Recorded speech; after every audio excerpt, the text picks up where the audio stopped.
What's going on, everybody? It's Heath from Practically Torah here. Just wanted to talk to you guys and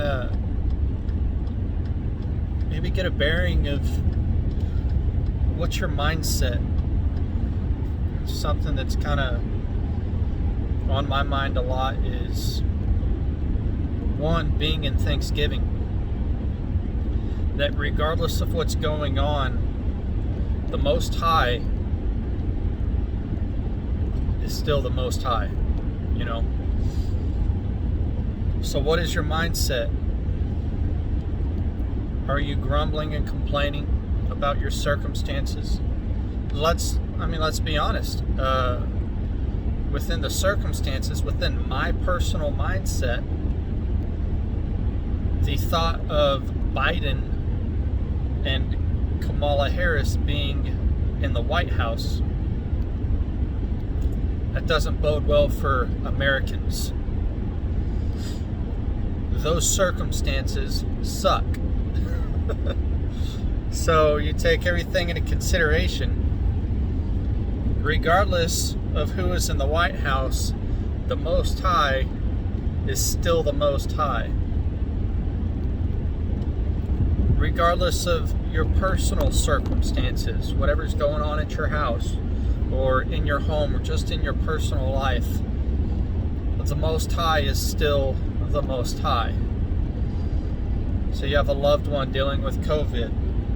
Well, the Most High is still the Most High. You know, I could say this over and over and over, and it's the truth. The Most High is still the Most High. You know, Joshua, Aaron, Aharon, however you say his last name, he's got a song, and it talks about Joshua, and he says, "As for me and my house, we will serve the Lord." As for me and my house, that regardless of the circumstances, regardless of what's going on, I will not bow down to the gods of man. I will serve the God of Abraham, Isaac, and Jacob, the Elohim who brought my ancestors out of Egypt, the Elohim that by whom I pray for an individual and their circumstances are turned around, or they are healed, or whatever the case may be. By Yeshua's stripes they are healed, and so on and so forth. My house will serve that God alone.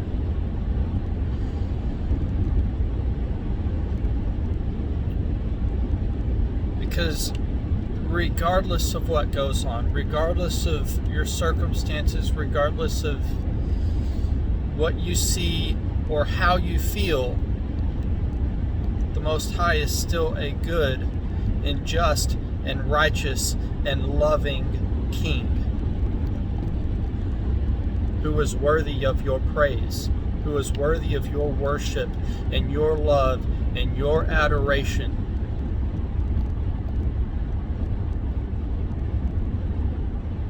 So I'll give you a tidbit of my testimony for 2020. March 23rd, I was furloughed for almost 8 weeks without pay. My wife and I, we didn't know what we were going to do. Fast forward May 26th, while I'm furloughed, getting ready to go back to work, my house is hit by a tornado. 2 days before I can't remember if it was 2 or 3, it was very, very close to that proximity. My wife, she's in the garden with the kids, and by the way, I'm very thankful for the opportunity to be furloughed. And mindset, what's your mindset? I was very thankful for the opportunity to be furloughed from work because we were very behind on getting the garden planted, getting everything squared away, plants in the ground, so on and so forth. But because I was furloughed, that allowed my wife and I to invest an incredible amount of time into just the garden alone. And we dang near doubled its size and had an incredible yield and profit, or as far as food that we were able to take in this year. We we did great. We learned a lot. We learned an exponential amount of knowledge that we had never known before. Incredibly thankful for that opportunity. So again, back to the story. I was praying. I was walking around the yard, the backyard, while my wife and the kids were in the garden, and she was teaching them, and they were pulling weeds and doing stuff in the garden. And I was just praying, and I was thankful. I was thankful that I had the opportunity to be able to plant a garden. I was thankful for the fact that I even had my house, and I had the area, the square footage to be able to have a garden in general. And just out of the depth of me, I was so incredibly thankful that I said, Father, thank you for everything that I've got. But I just want you to know that this house is yours, and we will serve you regardless. 2 or 3 days later, boom, tornado hits my house. Decimate, completely rips off shingles and everything like that. Destroyed my roof. I had water pouring in my master bedroom, the front living room, my son's bedroom, in a few other locations. We had a lot of damage.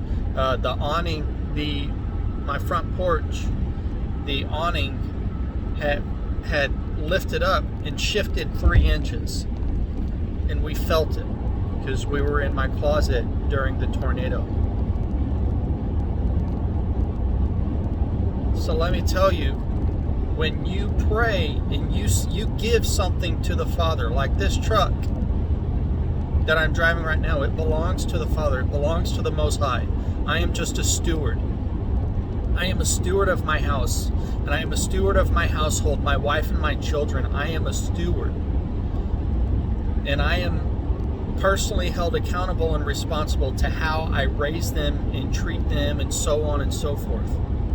So when you do something like that and you say, Father, this is yours. It is not mine, but it's yours. Do with it what you will. And I've spoken about it a lot. That's what Abraham essentially did. He loved and obeyed the Father. He proved his love to the extent of obedience, to where he would, at his thought process, take his son, which is what he believed the Father was asking him to do, take his son to the top of the mount and sacrifice him.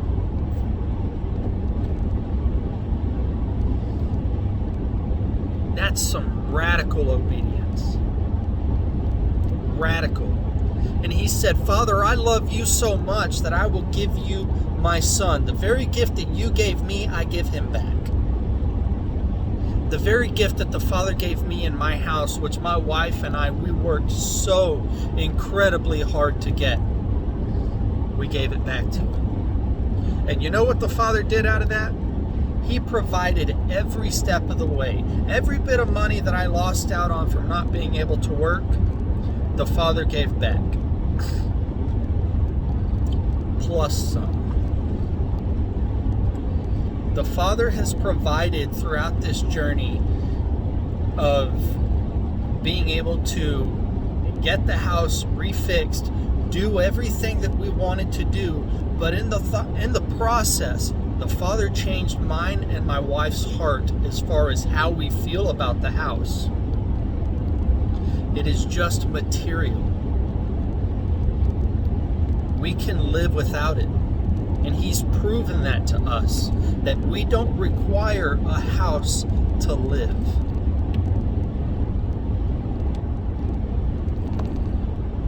You don't require your 2,400 square foot house. I don't require that.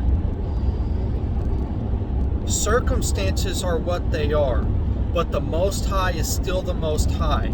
Our needs and necessities are still at the forefront of His mind. As long as you keep your eyes on Him, all things work out for the good of those who love Him.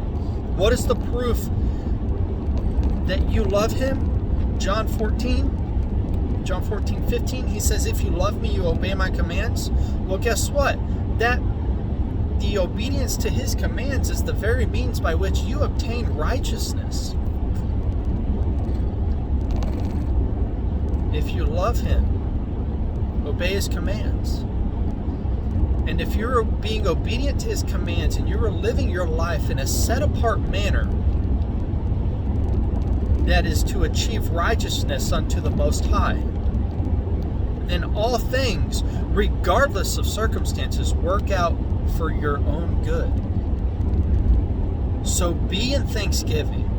Have joy and know that the Most High is working all things out for you.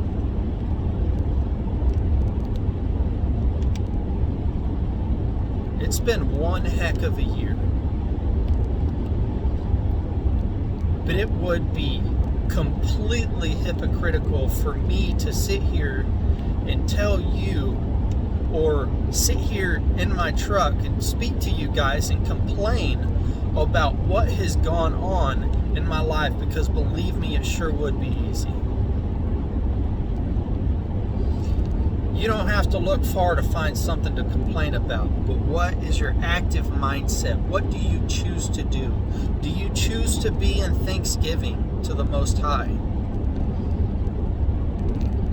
Be in praise and adoration, and with all things love him beyond everything else. Love the Most High more than your house.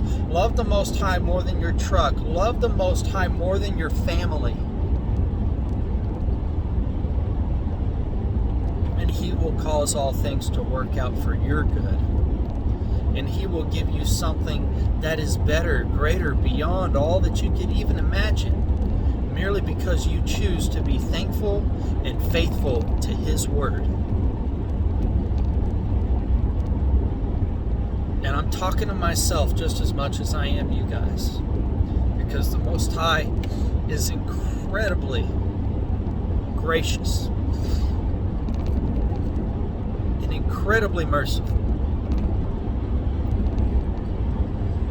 And he is worthy of your praise. He alone is worthy of glory and honor. And as for me and my house, we will serve Yahweh the Most High. Thank you guys, and go ahead and give a like, subscribe, do whatever you guys want to do. I really don't care, but feel free to leave your, if you've got a testimony or you want to chat about circumstances, by all means, hit me up in the comments. Do whatever you want to do. But I'm here to give a lending ear, or here to lend an ear, and maybe shed light on a new perspective if you so need. Bless you guys and have a good night.